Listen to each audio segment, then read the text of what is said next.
kita dah salah jalan.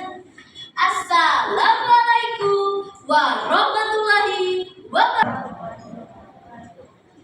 Naik kereta ke rumah dia. Di tengah jalan diseru Pak Tom.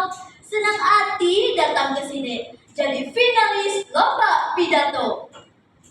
Nah, aku hormati Dewan Juri, kawan-kawan peserta lomba kan hadirin nak berbahagia.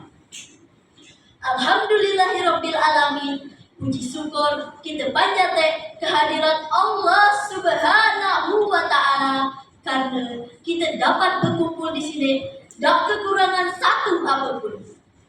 Salawat dan salam semoga tercurah hidang Nabi besar kita Nabi Muhammad sallallahu alaihi wasallam, sahabat dan keluarga beliau sampai akhir zaman. Di kesempatan yang penuh berkahnya, kenalek nama aku Bilfani Aniksi Salsabila dari SMP Negeri 1 Simpang Pesak. Nak nyampai pidato, judulnya pentingan utama bahasa Indonesia, ngelestari bahasa daerah, kan menguasai bahasa asing idam pelajar. Para hadirin aku hormati, bahasa Indonesia naruh arti penting dalamnya bermacam kelompok suku dan kawasan di Indonesia. Sebagai bahasa persatuan, bahasa Indonesia harus diutamakan idang menjaga kesatuan dan persatuan. Bahasa Indonesia nak baik dan benar dalam bermacam reda kehidupan, baik di sekolah maupun di tempat pegawai dan di tempat orang ramai lainnya. Jadi, sikap model penerapan dari pemahaman ini. Di bagian lainnya, Indonesia dikenalkan keragaman budaya daerah yang ada. Bahasa daerah tu warisan nak harus dilestarikan, juga dijaga demi kelanjutan ciri khas budaya lokal. Bahasa daerah takkan murai arti dari pemahaman bahasa Indonesia sebagai bahasa utama. Justru bahasa daerah dapat nambah kekayaan dan keunikan idam bangsa kita. Sebagai orang nak sekolah, kita harus melestarikan daerah dan budaya yang ada. Atau jangan-jangan kita lah kelupaan kan ura-ura nak ada dari zaman baru.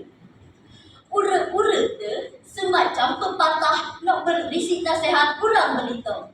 Misalnya, batak lemah batak dititi, batak lemah batak disuduk. Ada kena tak reti ya?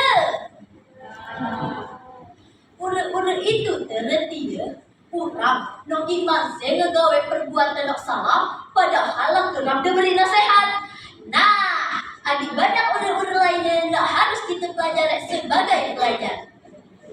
Dewan Juri nak aku hormati, sebagai pelajar kita juga harus ditunjang dari lihai bahasa asing. Muasere kan pelajari bahasa asing macam bahasa Inggris, Mandarin, kan bahasa-bahasa asing lainnya. Tapi perlu sekali diingat bahwa bahasa melihai bahasa asing tak buang menggerus. Gunakan bahasa Indonesia sebagai bahasa utama dalam kehidupan seharian. Ngerujuk bahasa Indonesia sebagai bahasa utama, ngelestari bahasa daerah, dan menguasai bahasa asing idam pelajar merupakan langkah yang tepat sebagai orang Indonesia. Demikian pidato yang dapat aku sampaikan. Mun ada kesalahan kata atau suatu yang kurang berkenan di hati, aku minta maaf sebanyak-banyak. Terima kasih. Pergi mendaki malah pakai sendal. Di atas bukit ngeliat pemandangan indah terasa damai. Bahasa Indonesia diutamakan idam modal. Daerah dilestari, asing dipahami supaya tak tertinggal di dunia nak ramai. Billahi fisabilil haq. Wassalamualaikum